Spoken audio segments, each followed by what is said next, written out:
Aujourd'hui, on va apprendre à créer une database, on va apprendre à la paramétrer et on va commencer tout de suite. Je suis sur mon Notion, j'ai créé une nouvelle page. Pour notre exemple aujourd'hui, on va faire une liste de clients. Pour vous expliquer rapidement, une database, c'est comme un fichier Excel avec de la donnée.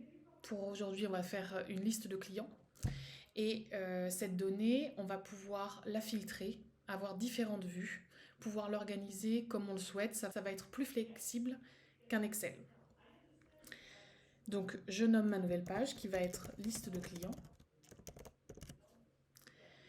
Et là, Notion nous propose plusieurs options.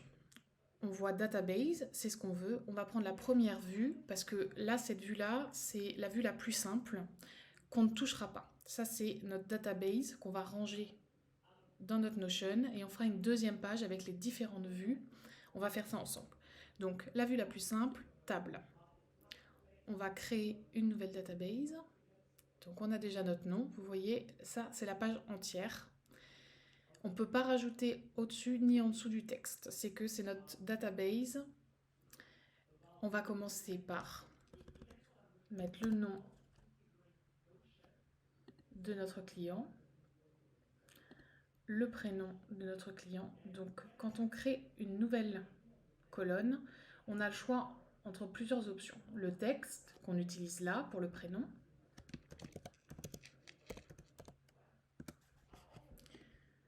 Hop. Donc il va s'appeler Dupont. Prénom Jean-Marie. Pourquoi pas. On va rajouter une date de naissance. Donc on a ici cette option-là, date. Donc on a plusieurs formats. On va faire en français jour, mois, année. Hop.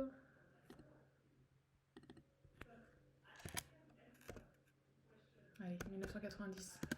Hop, 14 septembre 1990. Vous voyez, je peux tout basculer, tout réduire en fonction de ce que je veux.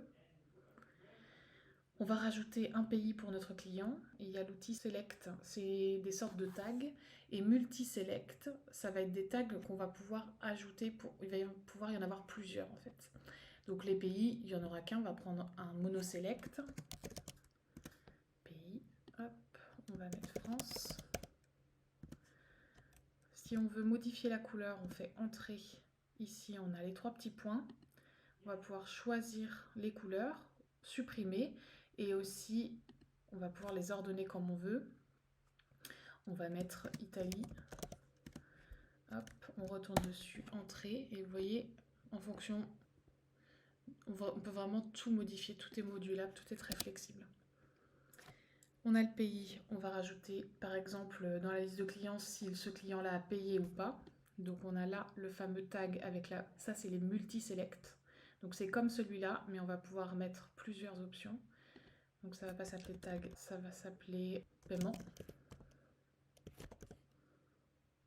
Hop. Donc il a payé, non payé.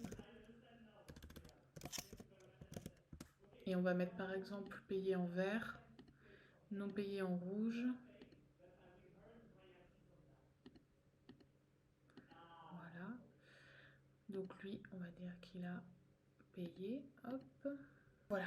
Donc là, on a notre début, notre première ligne de la database. Nom, prénom, date de naissance, le pays, le paiement ou non. On va pouvoir rajouter ce qu'on veut. Son numéro de téléphone, par exemple, ça peut être pratique.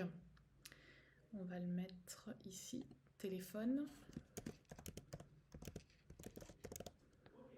Hop, nouvelle propriété.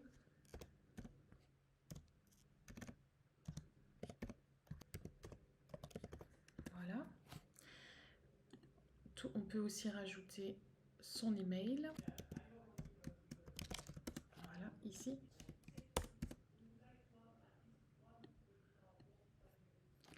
On va ajouter une deuxième ligne pour nos exemples. Voilà, date de naissance, elle vient d'Italie. Donc Donc voilà, je peux faire tab en fait à chaque fois. Je fais entrer, je mets son numéro de téléphone et son adresse mail. Voilà, alors là, on a 2 lignes sur notre base de données. L'idée, c'est de, évidemment, rajouter tous ces clients. Ça, c'est notre database qu'on ne touchera pas. Moi, je la mets dans un fichier spécial où je range toutes mes databases et je ne les touche pas. Je les laisse là et j'utilise, par contre, je vais créer une nouvelle page où on va pouvoir faire différentes vues de cette database en fonction de vos besoins. C'est ça l'intérêt. Donc, on va créer une nouvelle page.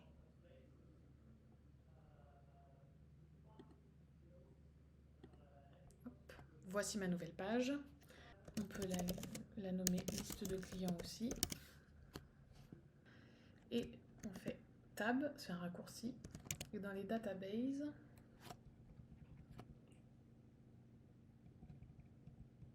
on a Link View, ce qui va nous permettre de faire différentes vues. On choisit notre base de données, liste de clients. Donc là, on a toujours, on va mettre en full page, sinon ça va pas être super. Voilà. Donc là, c'est la même table qu'on avait tout à l'heure. Mais cette fois-ci, vous voyez, on va pouvoir écrire du texte en dessous. Donc c'est pas une full page. Là, la petite flèche, ça vous permet de vérifier qu'on est bien... En fait, ça, c'est le lien vers la base de données qu'on vient de créer. On va changer de view. Le but, c'est pas d'avoir la même chose. Voilà. Au lieu de table, on va par exemple pouvoir, si on veut avoir une liste de clients qui n'ont pas payé, qu'on doit relancer. On peut faire une vue board. On va plutôt filtrer, non pas par pays, mais par payé ou non payé. Donc on a ici, voilà, vous voyez, là on a non payé Quentin, payé Dupont. On peut rajouter une petite couleur pour être sûr. On va cacher le nom vraiment. On va rajouter les properties. Là en fait on voit que le nom. Ce serait bien qu'on voit quand même le prénom. Donc cette vue, ça va nous permettre, par exemple, on doit relancer Quentin pour le paiement. On clique sur Quentin et vous voyez, ça c'est le nouvel affichage. Il y a la liste de database, mais tout ça c'est des dossiers à l'intérieur où on a le paiement, la date, l'email. D'ailleurs, c'est pas très bien rangé. On va mettre d'abord le prénom, la date de naissance, le pays, les moyens de contact et le paiement. Donc on a Quentin qui est non payé, donc ça nous permet, on va pouvoir utiliser son numéro de téléphone pour le relancer, son adresse mail, tout ça. Et une fois qu'il a payé, on peut tout simplement le basculer avec Marie, avec Jean-Marie. Ils ont payé tous les deux. Et là on voit, il n'y a plus personne à rappeler puisqu'il n'y a personne en non payé. Il y a plein de vues. On peut rajouter une autre vue, donc toujours liste de clients. Si on a des événements rapprochés en timeline, par exemple, pour tout ce qui est programme d'équipe, les choses à faire. On a la vue calendrier, qui est super aussi quand on fait par exemple de la création de contenu. Une vue liste qui est ici, toute simple, si on veut avoir juste le nom de nos clients. Du coup, comme c'est une nouvelle page, on va pouvoir créer une nouvelle vue. On rechoisit la liste de clients.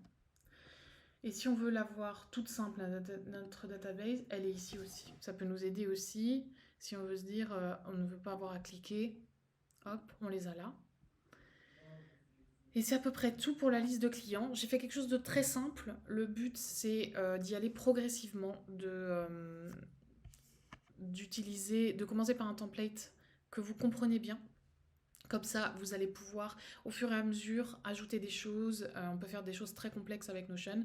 Il faut juste prendre le temps de bien maîtriser les bases et ensuite, ça devient un outil ultra puissant et vraiment très utile. Donc voilà, j'espère que ça vous a plu. N'hésitez pas si vous avez des questions ou commentaires, j'y répondrai. Et on se revoit très bientôt pour une nouvelle vidéo. Ciao!